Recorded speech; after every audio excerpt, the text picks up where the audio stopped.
Selamat pagi Bu, salam sejahtera. Saya Yohana Elsa Suryati, NIM 2021310064, berasal dari Nusa Tenggara Timur, lebih tepatnya di Manggarai.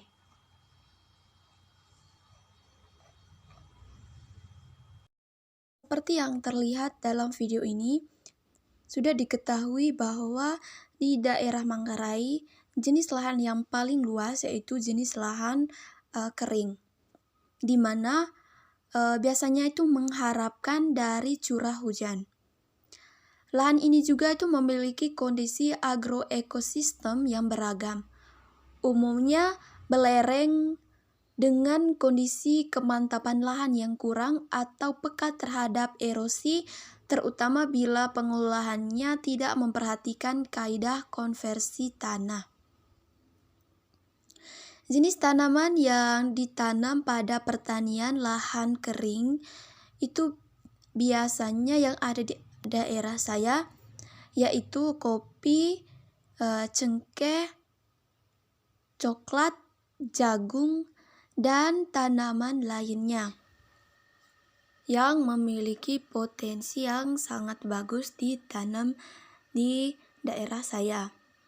Berikut lahan basah di daerah saya sudah seperti terlihat dari video ini bahwa lahan basahnya itu tidak terlalu luas seperti lahan kering yang ada.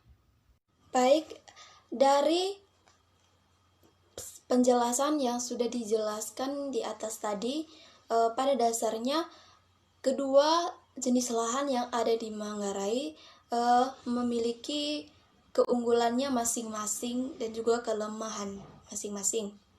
Karena itu, sesuai lokasi lahan pertanian yang akan Anda gunakan dengan jenis tanaman yang akan tanam.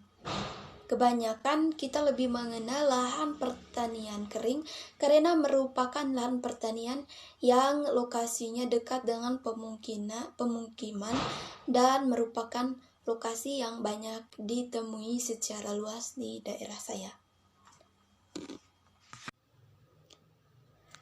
Agribisnis yang dapat dikembangkan di daerah saya mulai dari dulu sampai sekarang itu khususnya di Colol yaitu pertanian kopi. Di mana kopi sangat cocok dibudidayakan di Manggarai, lebih tepatnya di Colol karena letak geografis yang mendukung dan lahan kering perkebunan di daerah Manggarai yang cukup luas dibandingkan lahan basah. Kualitas tanahnya yang baik sehingga memberikan mutu yang baik pada biji yang dihasilkan oleh tanaman kopi. Mengingat kandungan di dalam tanah diserap sebagai makanan oleh tanaman kopi untuk menghasilkan biji kopi berkualitas. Utamanya, kandungan kopi tanah akan berpengaruh secara langsung terhadap rasa yang dihasilkan oleh kopi. Kopi merupakan komoditas penting bagi masyarakat, terutama di Manggarai. Kopi rakyat telah berkembang seiring dengan majunya inovasi pertanian, sehingga kini kopi Flores terutama jenis Arabica sudah diekspor ke mancanegara dan terkategori sebagai produk yang bersifat spesial atau specialty coffee yang memiliki mutu, cita rasa, dan karakter yang kuat. Dua syarat untuk bisa mengekspor kopi adalah adanya sertifikat organik dan sertifikat IG atau indikasi geografis.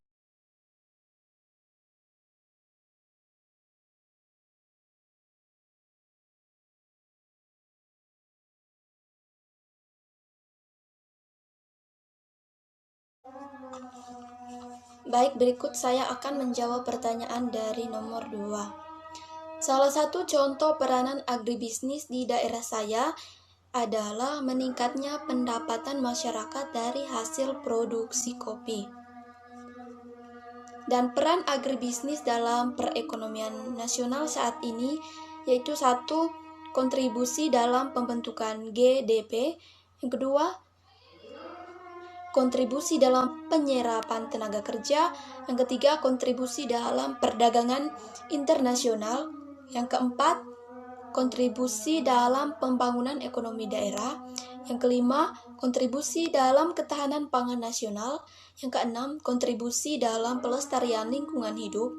Yang kedelapan, kontribusi dalam pemerataan hasil pembangunan. Yang kedelapan, kontribusi dalam pembangunan ekonomi makro. Selanjutnya, saya akan menjawab pertanyaan nomor 3. Etika bisnis yang diterapkan pada usaha agribisnis di daerah saya adalah selalu bersikap sopan santun yang dilakukan ketika bertemu klien, produsen atau konsumen, dan juga mengutamakan kualitas produk dan kepuasan pelanggan. Hal ini menjadi penting untuk para pelaku bisnis dan menjadi aturan dasar dalam menjalankan bisnis dalam SOP dan tatanan. Berikut 3 contoh etika dalam agribisnis. 1. Bertingkah laku baik. 2. Jujur. 3. Mengutamakan bahasa yang baik. Baik Bu, sekian saja jawaban yang dapat saya sampaikan.